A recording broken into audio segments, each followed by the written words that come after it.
নায়িকার সাথে আসলে কোনো ক্যারেক্টারই অনেক ক্যারেক্টারের সাথে মিল থাকে, মানে আমরা যেই ক্যারেক্টারই করি না কেন একটা জিনিস খেয়াল করবেন, আমরা পুরো বাস্তবটাকে ভাইয়া কথা বললে আমি কথা বলতে পারবো না। সাইলেন্স। আচ্ছা ভাইয়া বলতে দে। না না ভাইয়া মানে বলতে দে।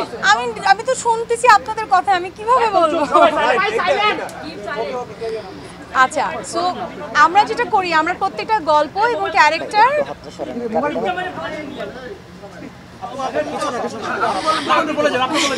আমরা প্রত্যেকটা গল্পই কিন্তু যখন একটা গল্প তৈরি হয় তখন কিন্তু বাস্তব অনেক কিছু থেকে আমরা ইন্সপায়ার্ড হই, বাট মেইনলি কিন্তু আমরা একটা বাস্তব গল্পকেই বা একটা বাস্তব ক্যারেক্টারকেই আমরা প্রেজেন্ট করি না।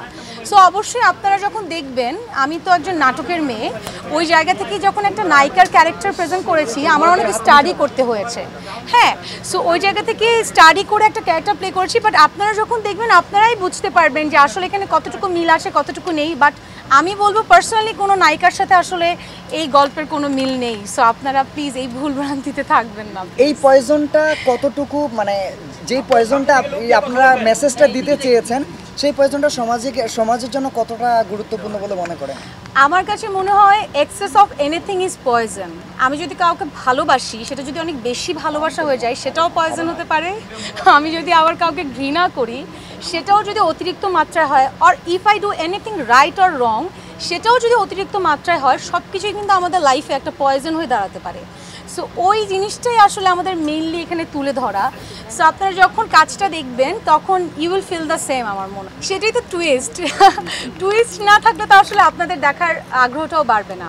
অবশ্যই এটা কি হয়, আমরা যখন নায়িকারা বা একটা আর্টিস্ট শুটিং সেটে থাকে, আশেপাশে কিন্তু পুরো টিম ঘিরে থাকে। সো ওই টিমটাকে ঘিরেই আসলে আমার প্রথম পোস্টারটা, আপনারা যে পোস্টারের কথা বলছেন, আর অবশ্যই ওখানে কিছু টুইস্ট আছে, কিছু থ্রিলড ব্যাপার আছে স্টোরিতে, যার কারণে হচ্ছে আপনারা ওই ছবিটা দেখেছেন উইথ দ্য ব্লাড।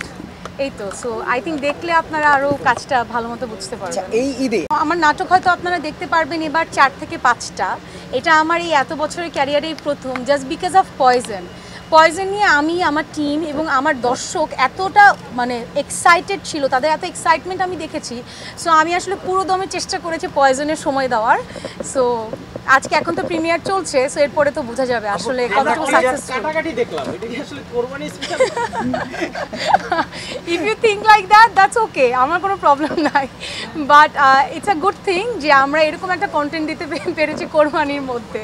ওকে, দিশা তো দেখতে খুব সুইট দর্শকদের কাছে, ভক্তদের কাছে, কিন্তু দিশাকে আমরা একটু এবার কি ভিন্নভাবেই পেলাম? অবশ্যই।